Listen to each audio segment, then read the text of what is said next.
50 تومن میدی به یک کیم.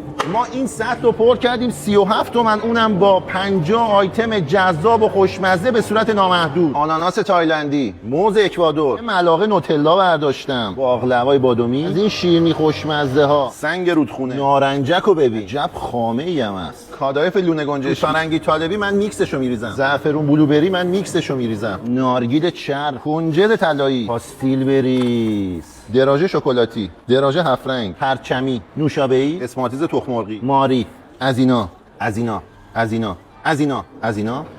کادایف انگشتی، فینگر بار، ژله بریز، باقلوای استانبول، شکلات سنگی، قلبی، ژله، بیسکویت شکلاتی، انار شیراز، اون بستنی بیسکویتی، شکلاتی، آلبالو، بلوبری، انبه. کیلوش 199 تومن بوده، شنبه تا چهارشنبه شده 149 تومن. این 250 گرم شده 37 تومن. 460 گرم 68 تومن. بین چهارهای ورزش و حسابی روبرو شریعتی 54 استوا.